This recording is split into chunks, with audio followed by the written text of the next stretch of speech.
अब last video के बाद अब हम आगे देखते हैं कि जब भी हमने अभी ये जो हेडिंग डाली है, इसमें जो पैराग्राफ डाले हैं, अब पैराग्राफ तो है मेरे पास, लेकिन हर पैराग्राफ में एक अलग हेडिंग नहीं है। तो मुझे क्या करना है, हर पैराग्राफ की एक अलग हेडिंग चाहिए। तो उसके लिए मैं H1 टैग का यूज़ करूँगा, जो आपके हेडर होते हैं। इन हेडर की हेल्प से मैं हेडिंग दे सकता हूँ आपके कंटेंट में। तो देखिए कैसे आप हेडिंग दे सकते हैं। ये अभी जो है मेरा यहाँ पे मर्की टैग लगा हुआ है, इस मर्की टैग को हटा देता हूँ, यहाँ सेंटर टैग लगा देता हूँ। ठीक है, तो यहाँ पे मैंने हटा के इसको सेंटर टैग का यूज़ कर लिया, और यहाँ पे भी जो मर्की टैग लगा है इसको मैं सेंटर कर देता हूँ। और फिर उसके बाद मुझे एक पैराग्राफ देना है, क्योंकि फर्स्ट वाला पैराग्राफ तो यहाँ पे ऑलरेडी है। यहाँ पे सेकंड पैराग्राफ के लिए मुझे एक हेडिंग चाहिए। तो वो हेडिंग के लिए मैं यहाँ पे सेकंड पैराग्राफ यहाँ पे होता है ख़त्म, फर्स्ट पैराग्राफ, और सेकंड यहाँ से स्टार्ट होता है। तो मैं यहाँ पे लिखूँगा H1। H1 हेडिंग के लिए यूज़ होता है कि अगर मुझे हेड के अलावा और हेडिंग चाहिए तो मैं कैसे ले सकता हूँ। तो मैंने यहाँ पे जो हेडिंग डाली थी मोर ऑन HTML1, अब मैं यहाँ पे हेडिंग डाल रहा हूँ हेडर। और हेडर के बाद फिर मुझे यहाँ पे H1 को क्लोज़ करना है।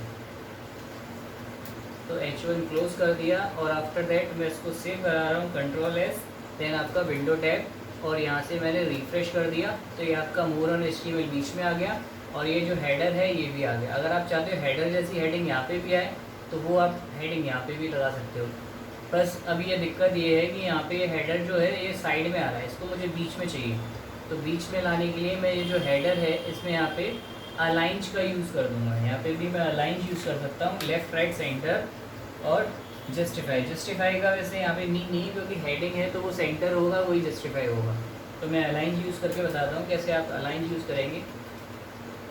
अलाइंज में इक्वल लगा के इन्वर्टेड कॉमा में मैंने लिखा सेंटर, Ctrl+S और आपका विंडो टैब।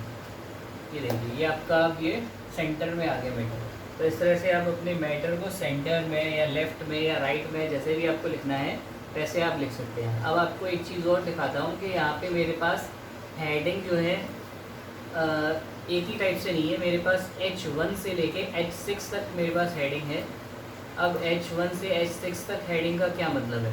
तो H1 से H6 तक हेडिंग का मतलब ये है कि अगर मैं यहाँ पे H1 की जगह H2 यूज़ करता हूँ, ठीक है, क्योंकि बहुत सारी ऐसी जगह होती हैं जब मैं वेब पेज बना रहा हूँ तो एक हेडिंग के अंदर भी एक सब हेडिंग होती है, और उस हेडिंग के अंदर एक और सब हेडिंग होती है। तो जितनी भी हेडिंग के अंदर हेडिंग आती जाएंगी तो वो आपका क्या होगा, वो उससे हेडिंग छोटी होती है, क्योंकि जो मेन हेडिंग होगी बॉडी होगी, और जो उसकी सब हेडिंग होगी वो थोड़ी छोटी होगी। तो जैसी भी मैं हेडिंग लिखना चाहता हूँ, अगर ये सबसे बड़ी हेडिंग में लिखना चाहता हूँ तो, अदरवाइज़ इस टाइप से छोटी हेडिंग में लिखना चाहता हूँ H6 में लिख सकता हूँ। तो देखिए ये दूसरी टाइप की हेडिंग है, यानी H1 ये है, H2 ये है, और H3 इससे छोटी हो जाएगी, H4, H5, H6। तो जैसे मैं आपको यूज़ करके बता देता हूँ कि कैसे आप और भी यूज़ कर सकते हैं। 3, 4, 5 एंड देन 6। तो यहाँ पे मैं इनको चेंज कर देता हूँ। यहाँ पे आपका 3, यहाँ 4 और आपका ये 5, देन आफ्टर 6। और इसी टाइप से फिर मैं यहाँ पे चेंज कर रहा हूँ 3, देन आफ्टर आपका 4, देन आपका 5 और देन आपका 6। ये हो गया। और 6 के बाद फिर मैंने इसको वही सेव करने के लिए Ctrl+S, या फिर फाइल मेन्यू में आप यहाँ से सेव ऑप्शन यूज़ कर सकते हैं। तो दोनों ही चीज़ें, और फिर आपका विंडो टैब, देन आफ्टर आपका रिफ्रेश।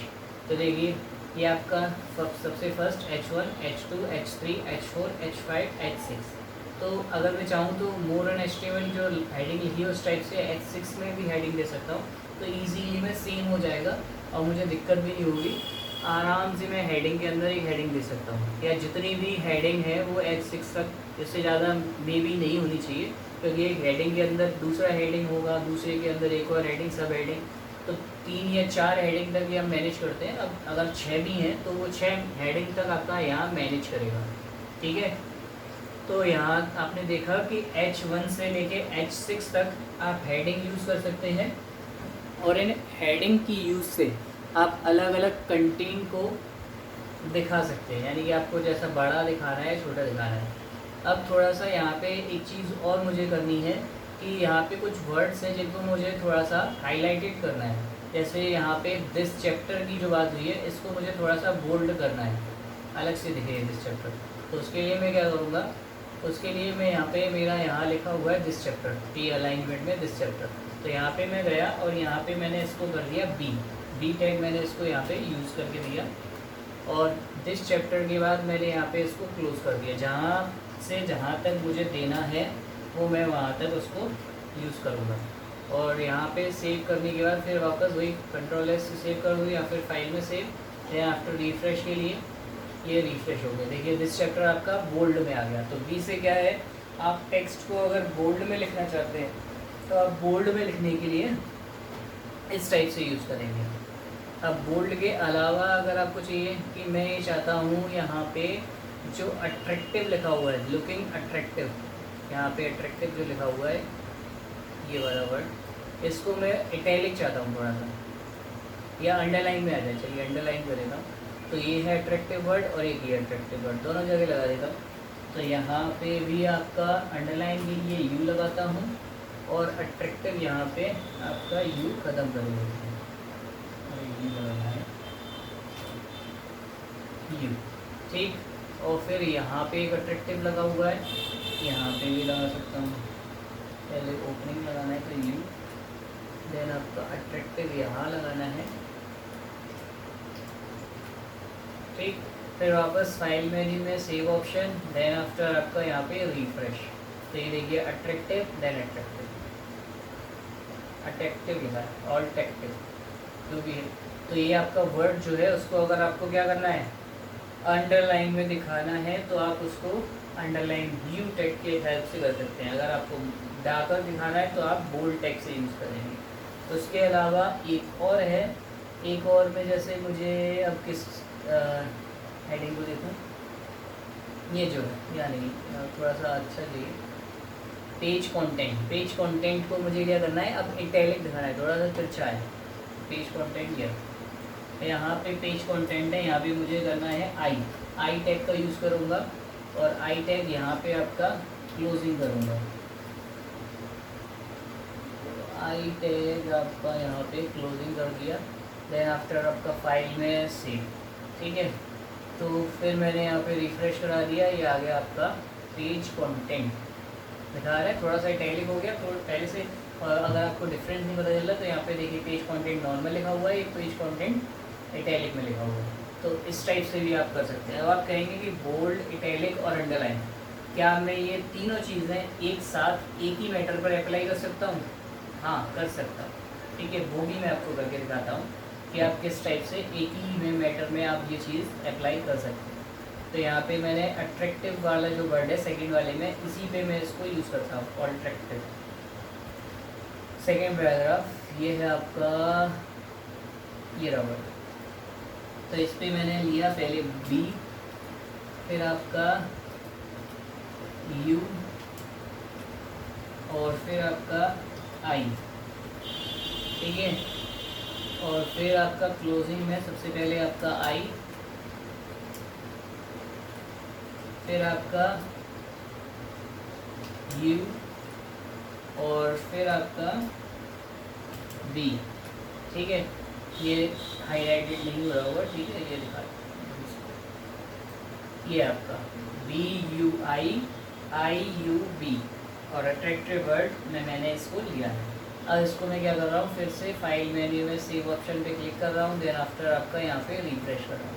तो देखिए यहाँ पे ये बोल्ड भी है, इटैलिक भी है और अंडरलाइन भी है। तो तीनों चीज़ें मैंने इस पर अप्लाई की हैं। तो ये सारी चीज़ें भी मैं इस पर यूज़ कर सकता हूँ। तो header and bold, italic, underline, ये सारी चीज़ें मैंने इसमें डिस्कस की हैं। और पैराग्राफ और आपका इमेज, हाँ इसमें इमेज भी बहुत सारे लोगों का इशू रहता है कि इमेज नहीं आ रहा।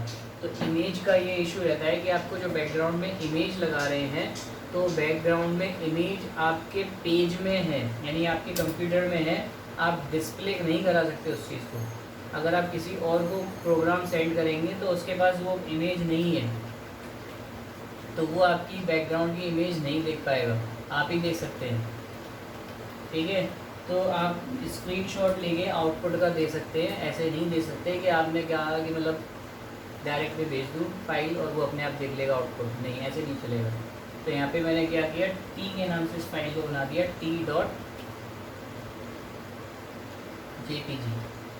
डॉट नहीं लगा, कंट्रोल एस और आपका विंडो टैब,